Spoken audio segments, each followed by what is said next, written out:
বিজেপিৰ টিকট বঞ্চিত বিজয় বৈশ্যই তৃণমূল কংগ্ৰেছৰ পৰা নিৰ্বাচনত প্ৰতিদ্বন্দ্বিতা কৰিব ৩৩ নম্বৰ নুনাই চাৰফাং পৰিষদীয় সমষ্টিৰ পৰা ১২খন ভিচিডিচিৰ সমৰ্থকক লগত লৈ ৰজাগড়ত বৈশ্যৰ বিশাল ৰেলী একেদিনাই ২ সহস্ৰাধিকে যোগদান কৰে তৃণমূল কংগ্ৰেছত ভোটৰ বিন্যাস বৰ্ণনা কৰি ৫ সহস্ৰাধিক ভোটৰ ব্যৱধানত জয়ী হ'ব বুলি দাবী কৰে বিজয় বৈশ্যই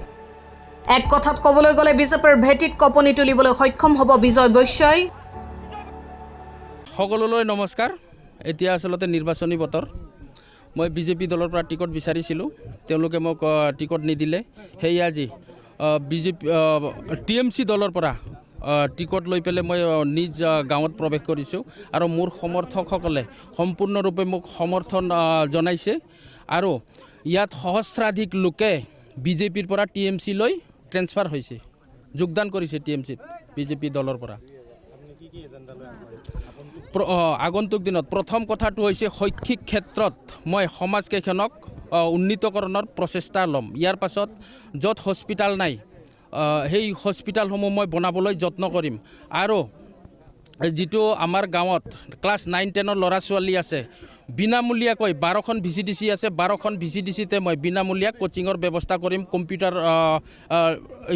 শিক্ষাৰ ব্যৱস্থা কৰিম ইয়াৰ পাছত যিবিলাক ৰাস্তা আছে আমাৰ ইয়াত ৰাস্তাখিনি মই বনাবৰ কাৰণে যত্ন কৰিম আৰু নদীৰ কবলত পৰা এইখন নুনাই চেৰফাং সমষ্টি সেই নদীৰ কবলৰ পৰা মই কেনেকৈ এই নুনাই চেৰফাংবাসীক বচাব পাৰোঁ বা ৰক্ষা কৰিব পাৰোঁ এই ক্ষেত্ৰত মই প্ৰধান ভূমিকা গ্ৰহণ কৰিম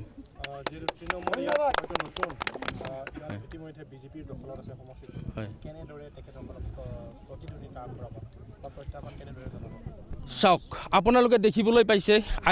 আজি টিকট লৈ মই আহিছোঁহে লগে লগে সহস্ৰাধিক লোকে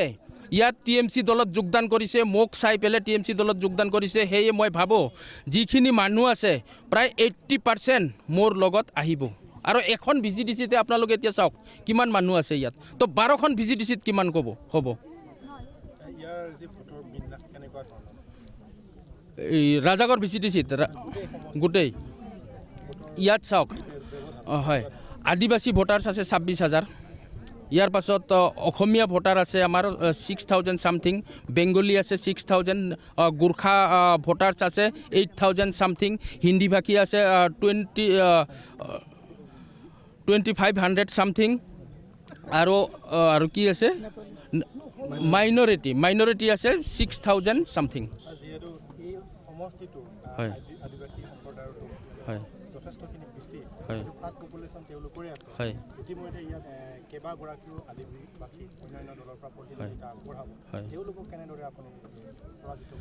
চাওক এইটো বহুত ডাঙৰ কুৱেশ্যন কিন্তু মোৰ বাবে এইটো অতি সহজ কুৱেশ্যন চাব আদিবাসীসকলৰ 26,000 ভোটাৰ আছে সঁচা কিন্তু তেওঁলোকৰ কেণ্ডিডেট কিমান আছে আদিবাসীসকলৰ আপোনালোকে জানে 5জন কেণ্ডিডেট আছে 26,000 ভোটত কিন্তু আমাৰ নন আদিবাসী কিমান আছে 32,000 সামথিং তো নন আদিবাসীৰ ভিতৰত বা জেনেৰেলৰ ভিতৰত মই এজনে আছোঁ 32,000ৰ ভিতৰত তো এইটো জিকাটো সম্ভৱ নে অসম্ভৱ আপুনি নিজে চিন্তা কৰক এই অংকটো আমাৰ সন্মানীয় মুখ্যমন্ত্ৰী হিমন্ত বিশ্ব শৰ্মাই নাজানে জানিলে হয়তো মোক আজি প্ৰাৰ্থিত্ব প্ৰদান কৰিলে হয় তেওঁলোকে ভাবে আদিবাসীৰ বেছি সংখ্যক ভোটাৰ্ছ আছে কিন্তু তেওঁলোকৰ যে 5টা-6টা প্ৰাৰ্থী থাকে সেই বিষয়টো তেওঁলোকে নাজানে সন্মানীয় দিলীপ শইকীয়া ডাঙৰীয়াই নাজানাকে এইটো মোক প্ৰাৰ্থিত্ব প্ৰদান নকৰি মহান ভুল কৰিছে তেওঁলোকে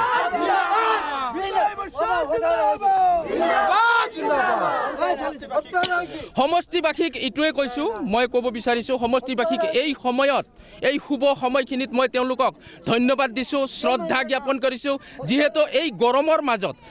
তেওঁলোকে মোক আহি সময় দিলে মোৰ হৈ গুণগান গালে তাৰ বাবে তেওঁলোকৰ পৰা মই সমৰ্থন বিচৰাৰ লগতে পৰৱৰ্তী সময়ত মই তেওঁলোকৰ যিকোনো সমস্যা সমাধানৰ ক্ষেত্ৰত আগুৱাই যাম বুলি মই আশ্বাস প্ৰদান কৰিছোঁ হয় একচুৱেলি চাওক নুনাই চেৰফাঙৰ বিজয় বৈশ্য ডাঙৰীয়া এজন সমাজকৰ্মী আছিলে লগতে তেওঁ এই সমষ্টিখনত তেওঁৰ যিখিনি অৱদান আছে দুখীয়া দৰিদ্ৰ মানুহৰ পৰা তেওঁ ৰাস্তা ঘাটৰ পৰা মঠ মন্দিৰৰ পৰা আৰু আপোনাৰ যিকোনো ধৰণৰ সমস্যাত তেওঁ কিন্তু থিয় হৈছিলে দুখীয়া ৰাইজৰ কাষত গতিকে তেওঁৰ এই অৱদান এই নুনাই চাৰফাংবাসী ৰাইজে কিন্তু কেতিয়াও পাহৰিব নোৱাৰে। সেই গতিকে এই বিজয় বৈশ্যৰ কাৰণে এই কোনো ৰাজনৈতিক দলে এই কোনো প্ৰাৰ্থীয়ে ফেক্টৰ হৈ থিয় দিব নোৱাৰে। কাৰণ এজন প্ৰাৰ্থী হিচাপে নুনাই চাৰফাংবাসী ৰাইজে বিবেক জৰিয়তে এইবাৰ ভোট প্ৰদান কৰিব আৰু এই বিবেক ভোট দিলে তেওঁ মোটামুটি 10,000 ভোটৰ ব্যৱধানত তেওঁক আমি জয় কৰাই লৈ যাব পাৰিম, এইটো আমাৰ দৃঢ় বিশ্বাস। টংলাৰ পৰা মৃন্ময় চহৰীয়া ৰিপৰ্ট গ্লোবেল NE 24/7।